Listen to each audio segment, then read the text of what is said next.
ao Senhor, agradecer pela vida do Rafael, que está aqui, preparado para estar ministrando a palavra sobre as nossas vidas. Estenda suas mãos, Senhor, nós te louvamos, ó Pai. Ó Deus, por tudo que o Senhor tem feito aqui em nossas vidas, ó Pai, e o que há de fazer, ó Pai, através da vida do Teu servo Rafael, Pai querido, em nome do Senhor Jesus, ó Pai, que esta palavra venha aos nossos encontros, ó Pai, em nossos corações, em nossas mentes, ó Pai, que o Senhor possa, Deus, em nome de Jesus, usar o Teu servo, ó Pai, conforme está o coração do Seu servo, ó Pai, cheio da Tua palavra, Senhor, em nome do Senhor Jesus, Pai querido, muito obrigado, Senhor, em nome de Jesus, amém, Senhor, glória a Deus. A paz, igreja. Vamos abrir em Miqueias 6.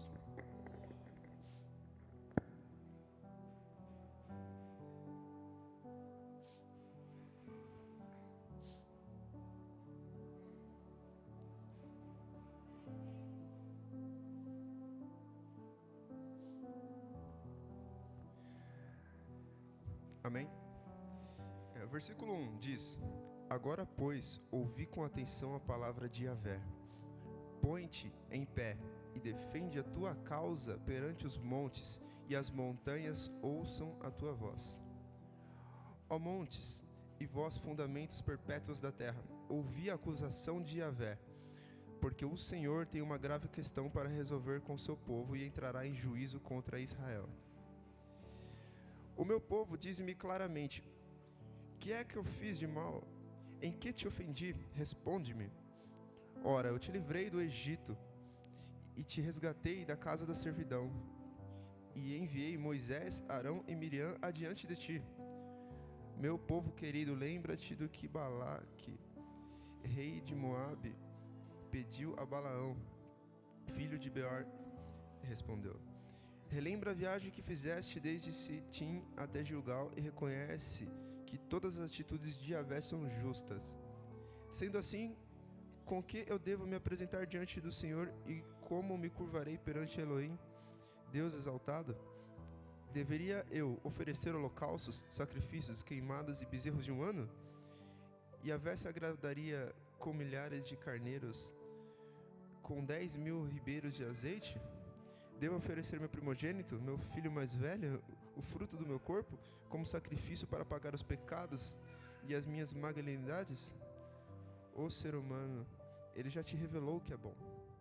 O que Yahvé exige de ti, senão que pratiques a justiça, e ames a misericórdia e a lealdade, e andes humildemente na companhia do teu Deus? Eis que a voz de Yahvé está clamando à cidade, e todo aquele que for sábio temerá o seu nome. Escutai, pois, ó tribo de Judá e suas assembleias. Amém? Vou sentar. Ô Marcos, só tenta colocar um pouquinho de retorno, que estou ouvindo muito eco de lá, tá estranho. Irmãos, eu primeiramente agradeço a Deus, porque é um privilégio estar aqui. Eu falo para vocês que não é uma coisa muito fácil, ainda mais a palavra, mas é algo que começa um pouco amargo, mas depois ela se torna uma alegria grande, porque é um consolo que Deus trouxe para o meu coração, e fiquei uma alegria querendo falar, porque quando você descobre algo bom, você quer compartilhar, entende? E primeiramente eu quero ler uma citação de... Agora tá muito...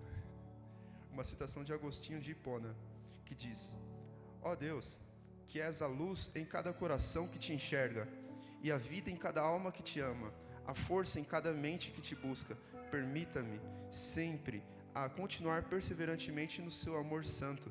Se derrame em meu coração, ao ponto que transborde, para que seja tão cheio dos teus prazeres, que não tenha mais lugar para as vaidades insignificantes dessa terra.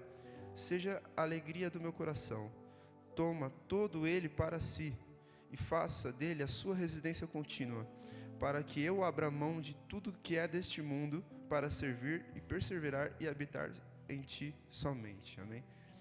Irmãos, isso daqui foi uma citação de um teólogo muito famoso chamado Agostinho. Não é o famoso Agostinho, mas é o Agostinho de Hipona. E essa frase, esse texto, ele diz muita coisa em poucas colocações. Mas O que eu quero tirar desse texto é simples, que ele pede uma imersão, um conhecimento de Deus, um preenchimento do Espírito, que o faça ter tudo como perda, se comparado a isso que ele encontra no Senhor. Ele fala, enche-me de todos os seus prazeres, ou seja, que o Senhor seja todo o meu prazer, a ponto de que tudo o que é matéria, tudo que é desse mundo, seja considerado perda, conforme o tesouro que eu ganhei em Deus. E esse é o coração que é revelado em várias pessoas da Bíblia, principalmente Paulo, que ele é o autor dessa frase que diz que, comparado ao conhecimento de Cristo, reputei como perda tudo que eu tinha. Irmãos, voltando para o texto de Miqueias,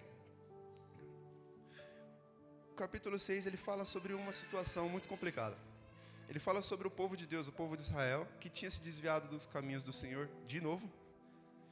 E aí, por causa de muita iniquidade, por causa de muitos pecados cometidos, injustiça na sociedade e tudo mais, o Senhor se levantou em juízo contra aquele povo.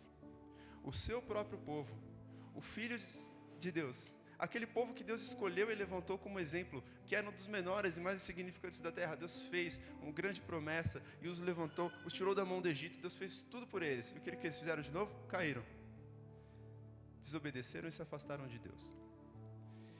E aí Deus levanta e fala para eles, aponta a iniquidade. Deus sempre vai levantando profetas. E o que eles fazem? Matam os profetas. Por quê? Porque não querem mudar.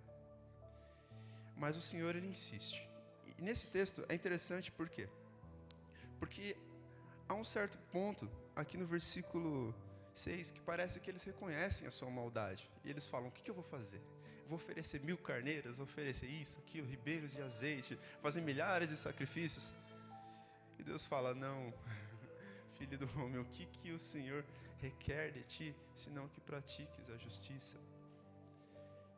Que andes humildemente com teu Deus e ame a benignidade. Parece tão simples. Parece tão simples. Mas nós sabemos que o homem é totalmente depravado. E somente pelo Espírito de Deus que ele consegue fazer essas coisas. Então, primeiramente, eu queria abordar um tema chamado justiça social. Um tema que o Daniel gosta. Esse tema, existe um livro do Tim Keller. O Tim Keller, ele é um teólogo, assim, maravilhoso, servo de Deus, que faleceu recentemente. Mas ele tem um livro muito legal chamado Justiça Generosa, que ele retrata ao ponto da justiça de Deus colocada no meio da sociedade. Porque, assim, a gente vê muito, a gente às vezes fala muito de Deus, mas não para imaginar que Deus não fica dentro só de 4 paredes. Mas se eu tenho uma vida que realmente foi tocada pelo Senhor, esse encontro deve transbordar ribeiros de água viva que façam o quê? Inundem todas as esferas da sociedade, todas as esferas da minha vida. Ou seja, eu preciso me converter de todas as áreas da minha vida. Não há nada que eu não deva me arrepender. Não há nada que eu faça certo. Eu preciso dele em tudo. É exatamente isso. Portanto, Deus se importa muito com aquilo que a gente chama de justiça social, a justiça dentro da sociedade, dentro de como as pessoas se relacionam, dentro de como as pessoas vendem, compram e tudo. E aí, o que acontece? Nós sabemos que o povo de Israel ele era um povo diferente, porque era um povo governado por Deus. Se era governado por Deus, até certo ponto eles não tinham um rei.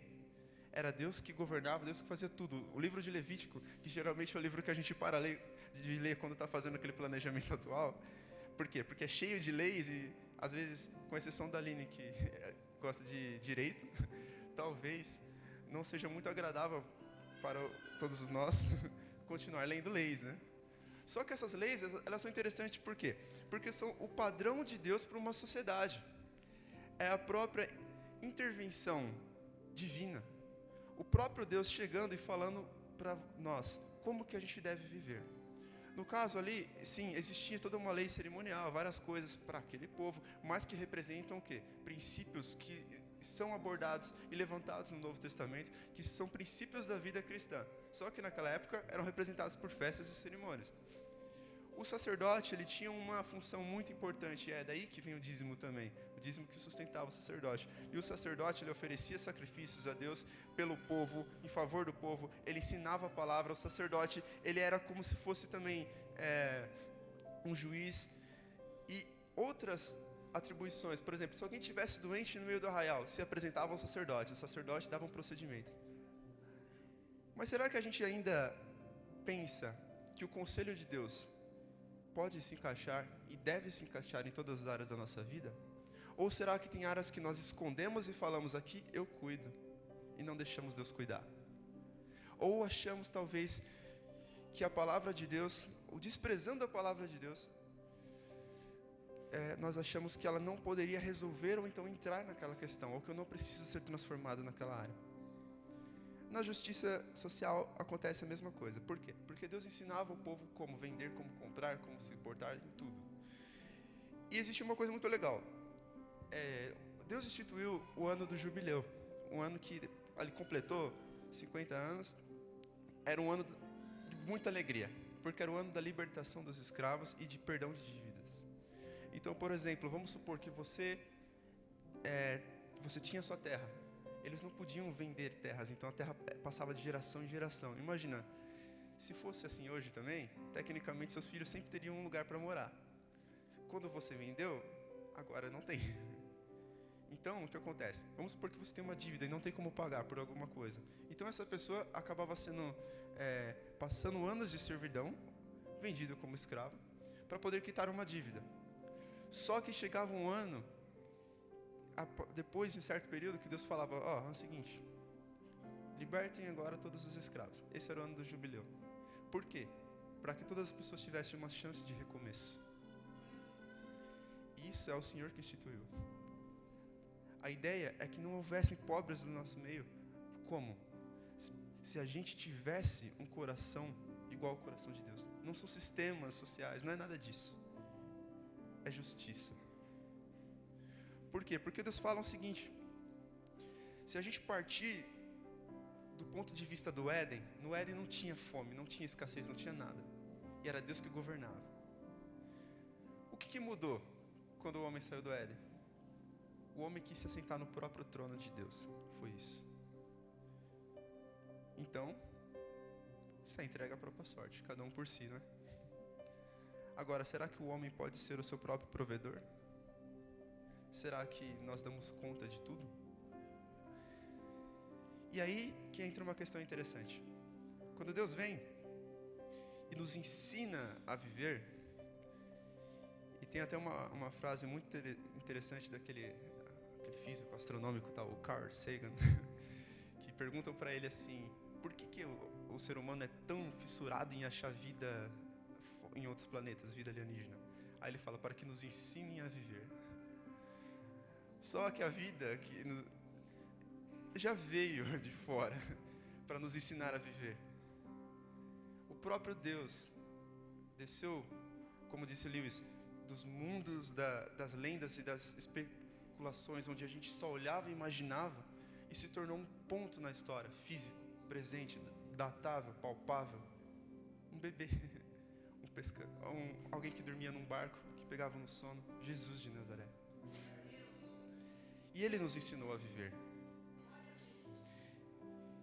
E nesse ano, era um ano de muita alegria, por quê? Porque os escravos eram libertados, dívidas eram perdoadas, e aí começava um recomeço de uma história, de uma vida, de várias famílias.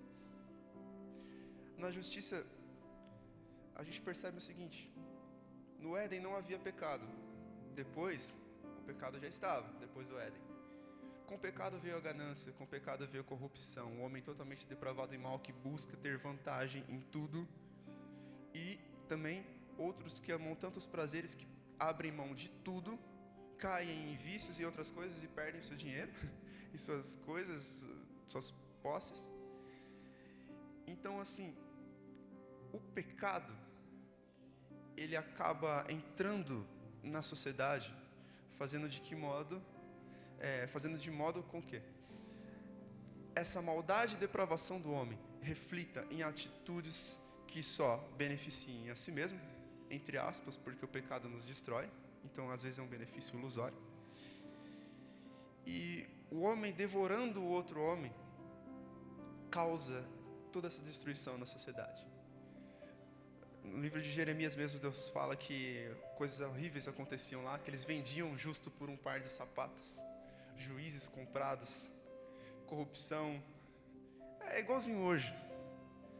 Só que a gente parou de olhar para Deus e colocou esperança em homens, achando que outros homens vão resolver. Ou sistemas, falam, não, se a gente fizer assim vai resolver. É simples. Se a gente acredita mesmo no Evangelho, que a gente é dependente, que a gente precisa de Deus, que é Deus que salva, então por que nossos questionamentos, posicionamentos, parecem depositar esperança no caráter do homem ainda, e não no de Deus? Mas Deus se preocupa com a justiça, e Ele falava assim que a culpa de tudo aquilo era do povo de Israel. Mas como? Simples. No livro de Ezequiel, que a gente vai abrir depois, tem uma parte muito interessante, que fala que porque o povo se desviou e fez tudo errado, tudo contrário, tudo aquilo que era abominável aos olhos do Senhor, o nome de Deus foi difamado nas outras nações. E aí, por causa disso, aquelas outras nações não se achegavam a Deus. Entende? O problema.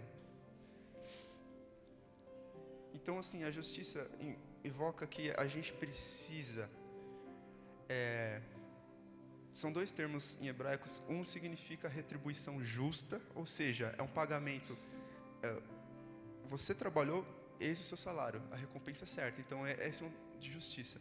E o outro é sobre relacionamentos, que fala na maneira que eu me lido com o meu próximo, a honestidade, a integridade, esse tipo de justiça. Então, os dois juntos faz com que você tenha relacionamentos corretos e retribuições corretas ao trabalho, à servidão e a tudo mais.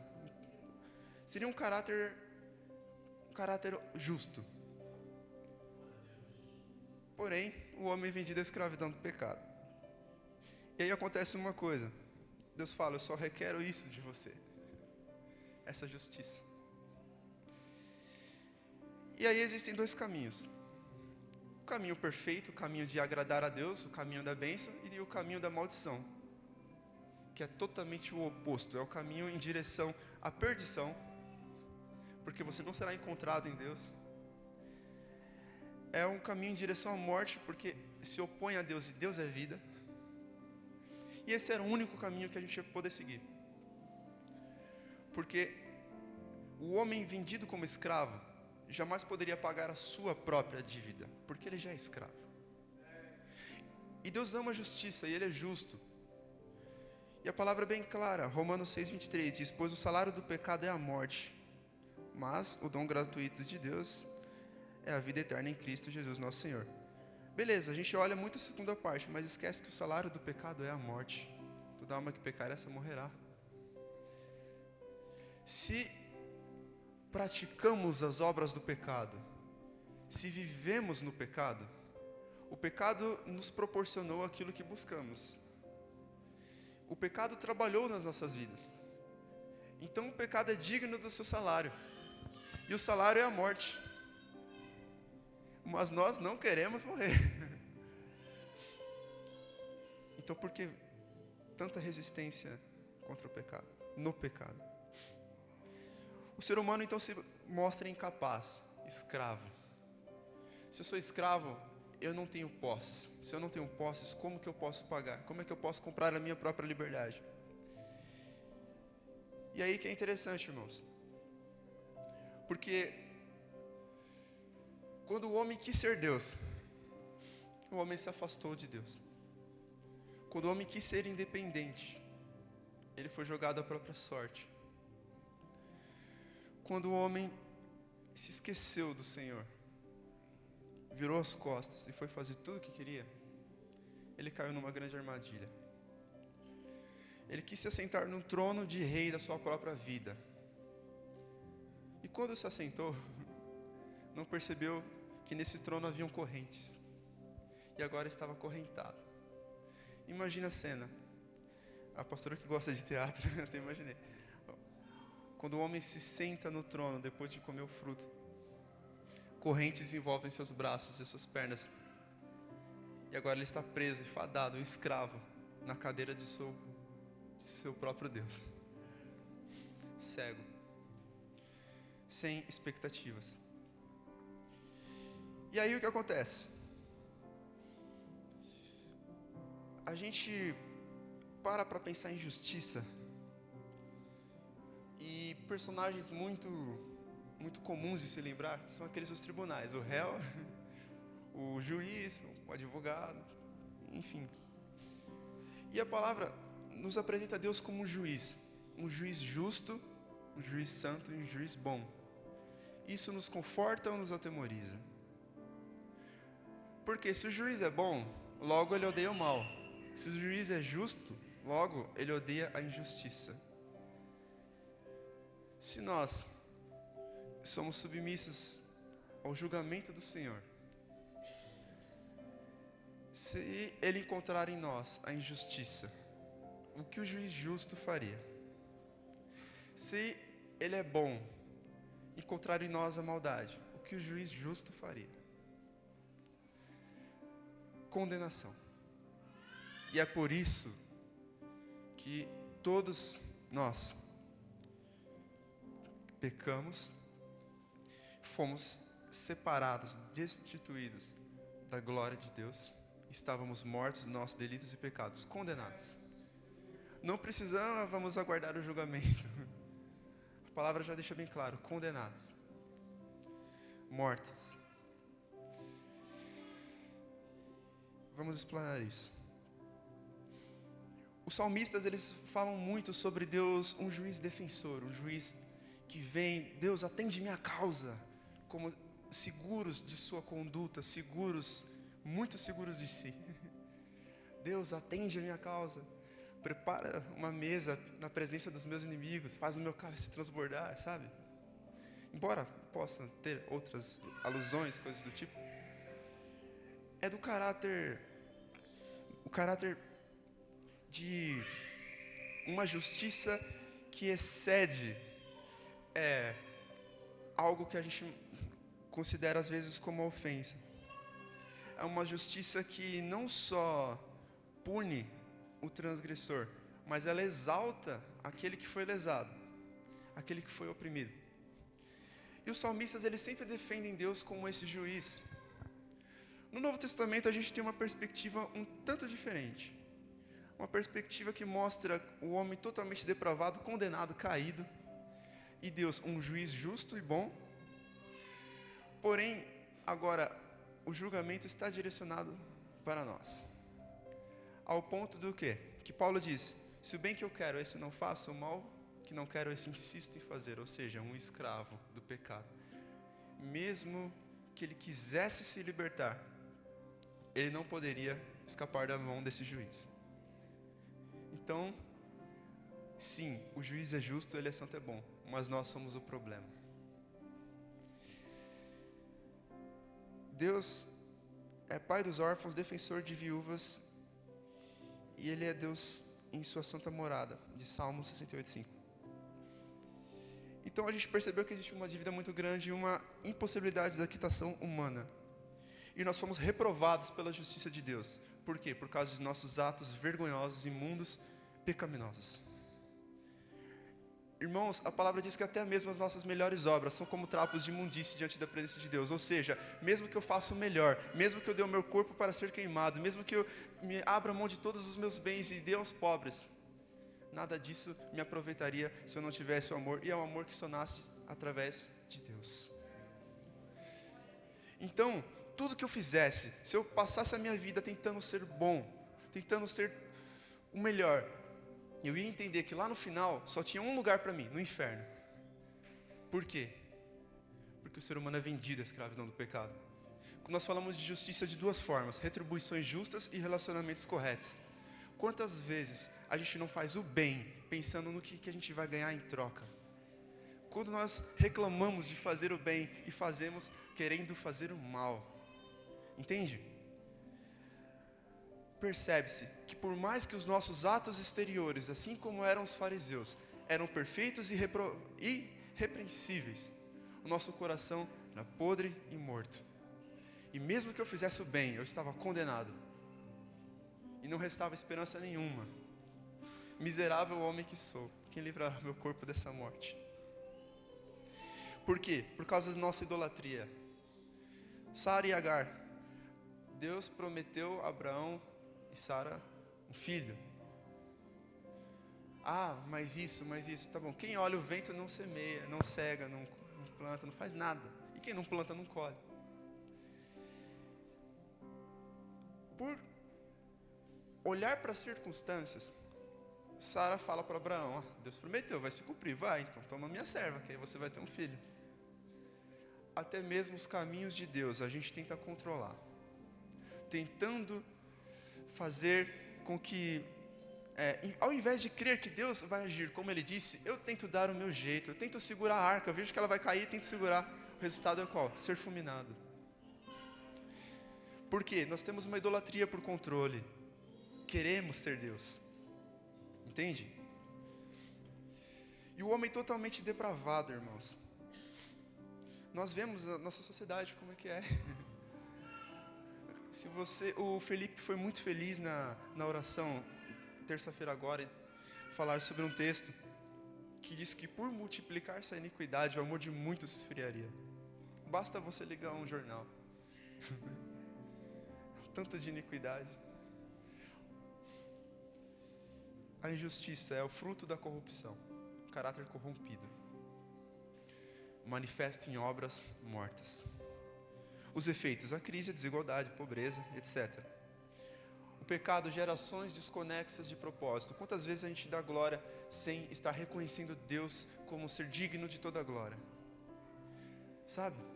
Quantas vezes a gente só faz por fazer? Quantas vezes a gente não para pensar e a gente não consegue reconhecer nossos pecados? Será que a gente tem orado para Deus nos dar um novo coração, para nos ensinar a nos arrepender e mudar? Ou nós duvidamos que Deus pode fazer isso? A insensatez e as recâmaras da morte. Palavra ali, Provérbios 8. A sabedoria convida, chama todos para um banquete. A insensatez diz o quê? O que é roubado é melhor, coisas do tipo. Aí muitos vão e caem num laço de morte. A ira de Deus, nós dizemos que Deus é um juiz justo. Se Deus é um juiz justo, concorda que todo mal terá o seu fim. E tudo aquilo que é perverso terá a sua justa retribuição, porque Deus é justo. Portanto, a Bíblia ela descreve como se fosse uma taça, um cálice, cheio da ira de Deus.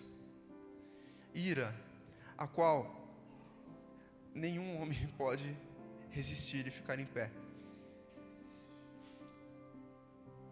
Em Apocalipse tem um texto que é muito interessante, que um dos juízos de Deus, quando lançado, os homens correm e tentam se esconder nas cavernas, nos montes. Eles falam, é a ira de Deus, o dia da ira de Deus chegou. Quem poderá sobreviver? Eles se questionam. E essa ira é comparada a um cálice. Imagina uma taça cheia de ira. E foi ela que Jesus bebeu. Foi esse cálice dessa ira que era para nós que Jesus bebeu. O problema é que nós temos dificuldade em reconhecer o tanto que somos culpados. Portanto, temos dificuldade de entender o tamanho da graça de Deus. Quem muito foi perdoado, muito ama. Se eu não entendo o quanto eu sou mal, eu não entendo o quanto eu fui perdoado, então eu não entendo o quanto Ele me ama. Como então que eu terei gratidão? Como então que eu serei um adorador? Se a adoração é a expressão de gratidão a Deus pelo que Ele fez. Filhos da desobediência, as práticas que atraem a ira de Deus, o pecado, persistência, pecado. E lembre-se, o homem vendido à escravidão é incapaz de sair desse cenário. O amor de muitos se esfriará. a iniquidade já é tolerada. Irmãos, será que realmente nós conseguimos olhar a iniquidade e o nosso coração ainda dói? Será que a gente ainda está disposto a sofrer o prejuízo por causa do que Ele nos ensinou? Ou será que a gente busca vantagem em tudo? Pensando numa coisa que a gente conversou hoje, tantas vezes que situações assim completamente fúteis, como um disse-me disse, e outras pessoas saem do caminho do Senhor, é uma expressão, é como se dissesse: Jesus, o teu sacrifício e tudo que o Senhor fez por mim não é maior do que o irmão disse. Entende como a gente é pecador? A gente menospreza, reduz o sacrifício de Cristo a nada por um prato de lentilha. O povo do deserto do Egito era quem? É o povo de Deus. Aquele povo que foi incrédulo, que não entrou na terra prometida, que pereceu no caminho, que fez bezerro de ouro, era o povo de Deus. Irmãos, Deus chama Nabucodonosor de servo. E quando? Lá em Ezequiel, se pegar o capítulo 36. Quando Deus pega o faraó de jeito, e Deus fala: você, crocodilo monstruoso, que fica no Nilo, e diz: eu criei o Nilo.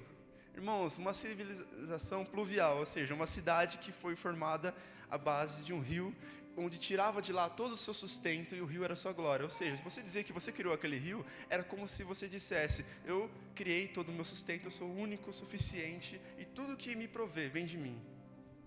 Então ele se colocava no lugar do próprio Deus. Deus fala que ia tirar aquele faraó de lá, aquele crocodilo, jogar no deserto para secar e morrer. E que o Egito seria assolado e destruído de uma forma tal que não restaria nada. A ira de Deus derramada sobre aquele lugar, e diz que ainda ia virar um povo tão pequeno que não ia servir para nada, não ia conquistar mais nada, nunca mais. Ia ficar só lá.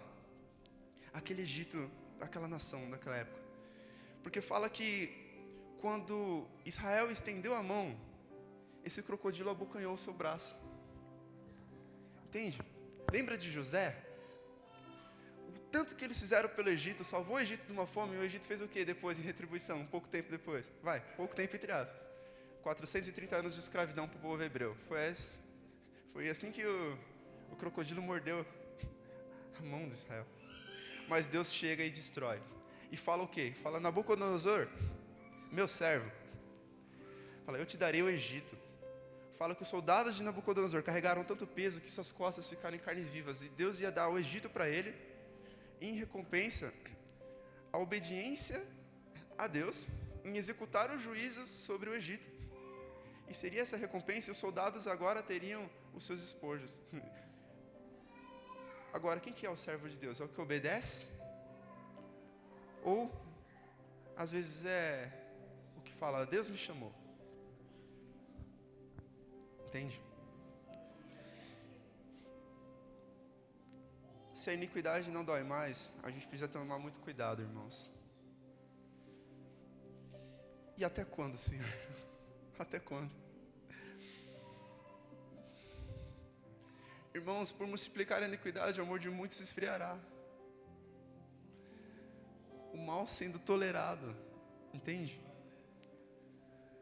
O povo de Deus não tendo diferença nenhuma do povo lá de fora. E o pior, o povo, quando não faz, mas bate no peito e fala: nossa, graças a Deus porque eu sou assim. Entende? Mas esse não é o clamor dos mártires, irmão.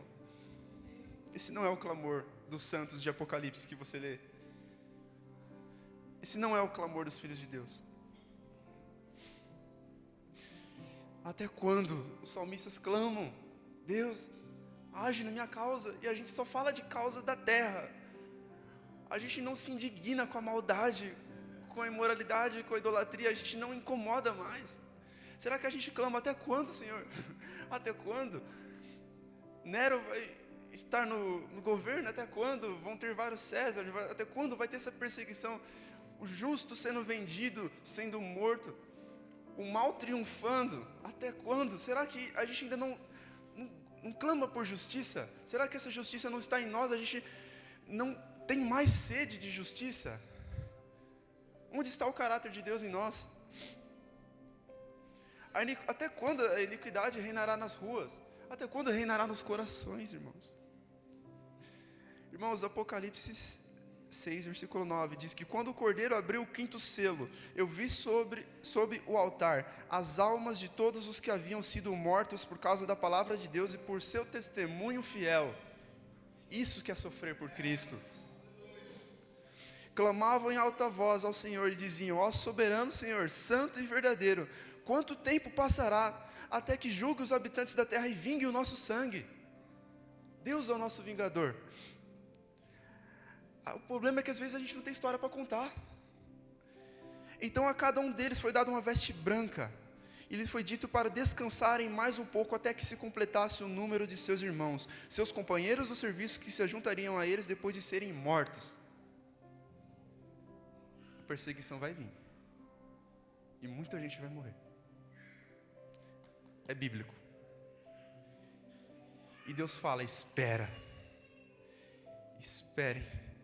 até que se complete o número daqueles que vão morrer pelo meu nome.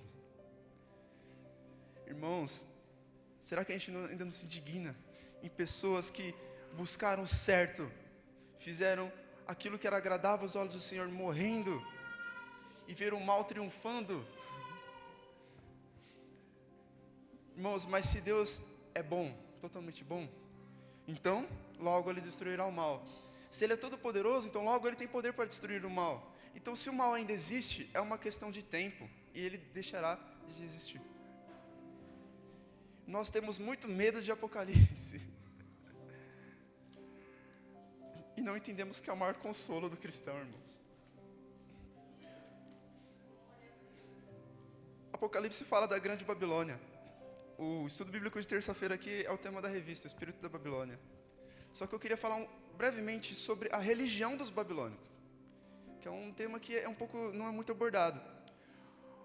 Existia um homem, que a história conhece ele como Sargão de Acádia, que ele foi o fundador de várias cidades naquela época. Os judeus, eles chamam ele de Nimrod. Ele está descrito em Gênesis como um bisneto de Cã, e fala que foi aquele que criou a Torre de Babel. Nimrod significa o rebelde, aquele que se rebela. E esse homem, o Flávio Josefo, que é um historiador, que tem um livro famoso da história dos judeus, ele fala o seguinte, que para se vingar dos antepassados que foram destruídos no dilúvio, esse homem decide criar uma torre que chega até os céus, para que Deus nunca mais possa destruí-los com a água. E como o pastor mesmo leu em domingo aqui, o texto é as mesmas falas de Lúcifer, quando diz que subiria ao alto céus e colocaria o seu trono no monte santo do Senhor, para ser semelhante ao Altíssimo. É o mesmo caráter, irmãos, é o mesmo espírito. E esse homem incita todos naquela época a se rebelarem contra Deus. E essa é a síntese do pensamento do espírito babilônico: oposição total, rebelião contra Deus. Porque eles se achavam escravos de Deus, falam: agora seremos livres. A mesma coisa que aconteceu no Éden. E com o passar do tempo, ele é morto, e ele é tão imoral que ele casou com a própria mãe, chamada Semíramis. E o mais incrível é que, ao passar do tempo, depois que ele morre, muito tempo depois, ela aparece grávida e fala que Nimrod apareceu como se fosse a luz do sol e ela concebeu um menino. Engano. E o nome do menino era Tamuz. E esses foram os principais ídolos daquela época e até hoje são. Irmãos, se a gente parar para pensar no contexto, no próprio livro de Ezequiel, Deus chama e fala: Ezequiel, vai lá no templo, vê as abominações. Primeira coisa que ele encontra: mulheres chorando por Tamuz. Faz parte da religião babilônica, que já tinha se disseminado por aquela época. Por quê? Porque na religião deles, Tammuz tinha morrido e depois ele voltava. Então, era cultual aquelas mulheres fazendo período de choro por Tammuz. E depois ele vai mais adiante no templo, ele encontra centenas de homens de costa para o templo do Senhor, olhando para o sol. Por quê? Porque Semíramis dizia que Nimrod não morreu, ele é o sol. Então eles adoravam o sol, dentro do templo do Senhor, adorando os ídolos da rebelião contra Deus. É gravíssimo. E esses ídolos, esse pensamento, por isso que a Babilônia é conhecida por ser tão imoral, porque longe do governo de Deus, a regra deles era fazer o que quiser. Agora nós somos os deuses. E aí aconteceu o quê? Aconteceu que esses ídolos eles foram para a Síria, e o pessoal começou a adorar eles lá também. Aí, por causa do idioma, Semíramis foi conhecida como Astarote, e Tammuz como Baal. Já ouviu falar? E aí esses ídolos foram para o Egito.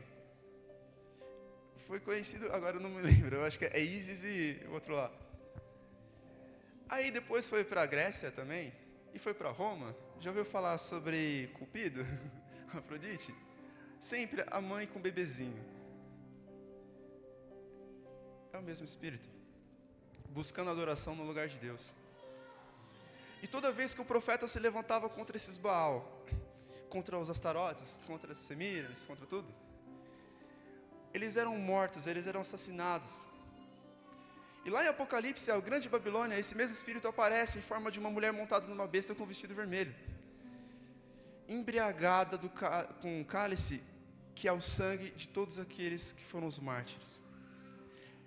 Essa Babilônia, até hoje, busca o quê? Que as pessoas se rebelem contra Deus e vivam da maneira que quiser.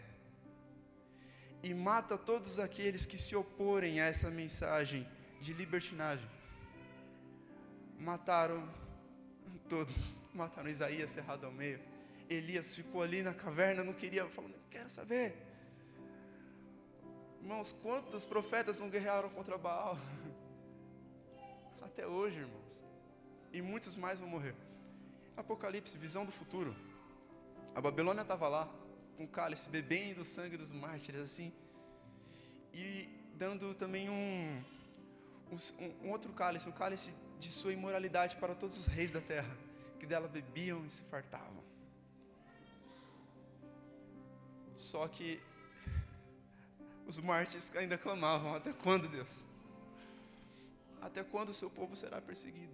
Até quando vão morrer pelo teu nome? Até quando essa Babilônia vai se levantar? E Deus fala, espera. E então no próprio Apocalipse vem o juízo contra a Babilônia. E ela é destruída, irmãos. E Deus fala que todo mundo que passava por lá falava, meu Deus, essa é a grande Babilônia. Não sobrou nada. Não sobrou nada. Então todo esse sistema espiritual que se manifesta no físico, no político, em todas as áreas, e quando a gente não quer colocar Deus nas áreas, ou seja, reconhecer na verdade os nossos caminhos, o Senhor nos nossos caminhos, o mal já está nos caminhos dele. E diz que Deus vai acabar com tudo isso. Só espera e permaneça. Irmãos, Apocalipse é o maior consolo do cristão. É saber que nenhuma morte vai ficar em vão. É saber que nenhum copo de água será esquecido. É saber que Ele nos guiará, irmãos, nas nações. E até mesmo naquele período terrível de tribulação, fala que Deus marcaria os seus escolhidos com o nome de Deus em suas testas. Entende? Essa é a vitória do cristão. É guardar a fé. É isso que vence o mundo. E é por isso que, por multiplicar a iniquidade, o amor de muitos se esfriam, porque a gente olha muito para cá e não percebe que essa vida é só um infinitesimal, um nada, se comparado à eternidade, que é um dia que nunca terá fim. Só que esse pedacinho que a gente vive aqui vai determinar como a gente vai viver todo o resto. Se é viver nessa vida de um modo dissoluto, com certeza, entenda, que numa eternidade de tormento, nenhum momento de prazer terreno vai compensar ou será mesmo lembrado. Irmãos, então, para a gente terminar, eu queria pensar o seguinte: vamos sempre pensar qual que tem sido o nosso clamor. Tem sido por justiça? Será que nós clamamos até quando, Senhor? Será que a gente encara esse posicionamento de permanecer, ter justiça, sabe? O povo de Noé e o povo do Apocalipse era igualzinho. O Apocalipse cita, fala, igual nos tempos de Noé, eles davam em casamento, faziam tudo, viviam sua própria vida, até que veio o Filho do Homem. Então, que a gente não desanime, mas olhe para a revelação. Apocalipse significa isso. Para a revelação que Deus nos deu, de que Ele já venceu. E quem permanece nele comerá da árvore da vida. Então nós devemos permanecer. Irmãos, João Batista ele fala: raça de víboras, quem vos ensinou a fugir da ira vindoura?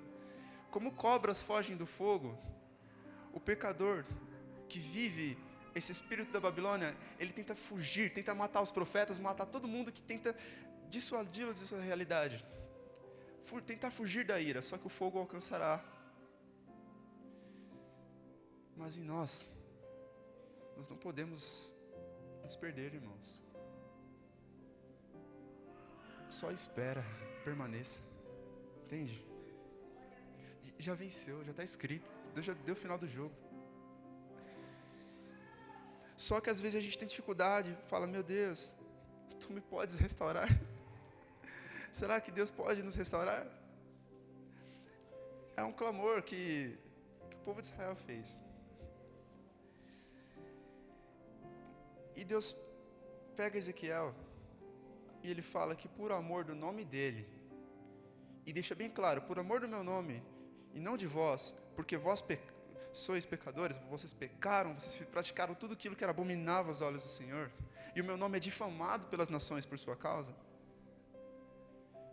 Não por causa de vós, mas por causa do meu nome, que será santificado, eu restaurarei. E aí ele fala o seguinte, que embora o povo tenha feito tudo aquilo, ele vai fazer uma coisa muito interessante. Tudo aquilo que o povo fez, que atraiu o juízo e a ira de Deus, toda aquela iniquidade, a maldade, a injustiça e pecado e etc., foi desobediência. Mas Deus fala o seguinte, que é tirar esse coração duro e dar um coração de carne. E aí o que ele ia fazer? Escrever nos nossos corações a sua lei.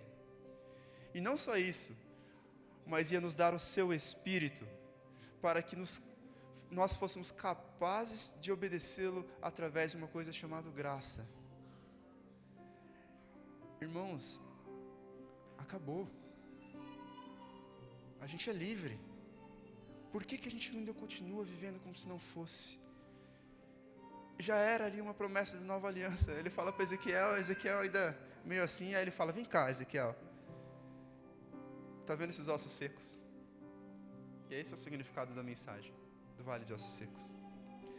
É que Deus pode levantar do pó aqueles que estavam mortos em seus delitos e pecados, e também aqueles que um dia estavam na casa do Senhor, mas saíram. E o que ele ia fazer? A obra da cruz. Jesus pagaria o preço, ele vai beber o cálice da ira que era destinado a nós.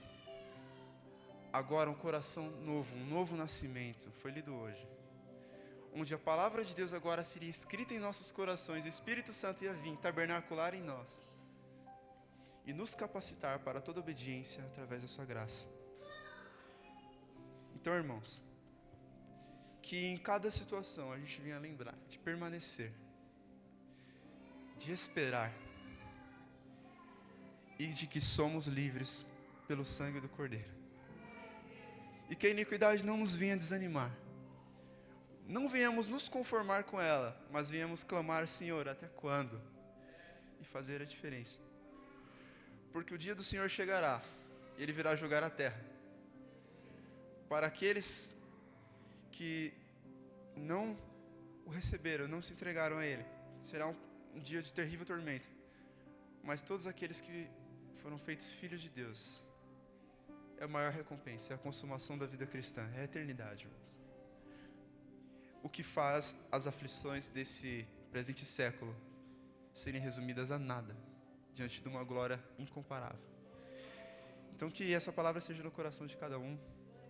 Eu agradeço a Deus por essa oportunidade. E glória a Deus, o culto continua, as palmas para você.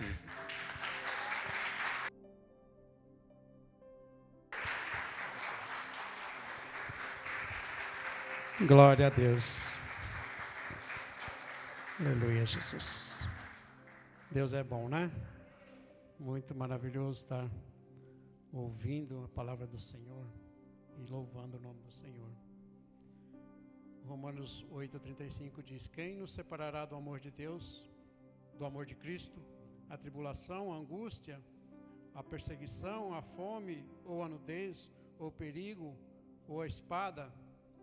Como está escrito, porque o amor de ti somos entregue à morte, todos os dias fomos reputados como ovelhas para o matadouro, mas em todas essas coisas somos mais do que vencedores por aquele que nos amou.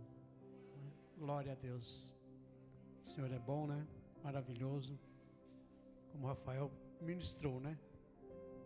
Só o Senhor mesmo para nos livrar de todo o mal. Amém? Vamos nos pôr de pé. Vamos orar ao Senhor, agradecer por este culto. Que domingo de manhã nós possamos estar aqui na presença do Senhor novamente. Senhor, nós te agradecemos, ó Pai, por tudo, ó Pai, que o Senhor fez neste culto maravilhoso, ó Pai. Nos louvores, ó Pai, nas ofertas, Pai querido, na ministração da palavra do Senhor, ó Pai, que veio ao nosso encontro, ó Pai, que nós possamos guardar a Tua palavra em nossos corações, Pai querido, para não pecar contra Ti, Senhor amado. Por isso, ó Pai, nós te pedimos, ó Pai, a Tua bênção sobre a vida de cada um de nós, Pai amado.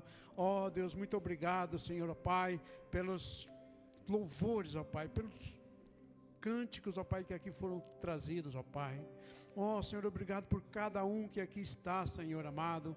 Ó Senhor, em nome de Jesus, Pai querido, o Senhor possa, ó Pai, dar-nos, ó Pai, o livramento todos os dias na Tua presença, Pai amado. Ó Deus querido, visita, ó Pai, nossos corações todos os dias, Pai, em nome de Jesus, ó Pai, para que nós possamos permanecer, ó Pai, na Tua presença, Senhor amado. Deus querido, abençoe, ó Pai, a cada um neste momento que estamos aqui, ó Deus, na Tua casa, Senhor. Nos leva, Senhor, ó Pai, debaixo dos Teus cuidados, ó Pai, para os nossos lares, ó Pai, nos dando uma noite de sono, ó Pai, na Tua presença, Pai querido.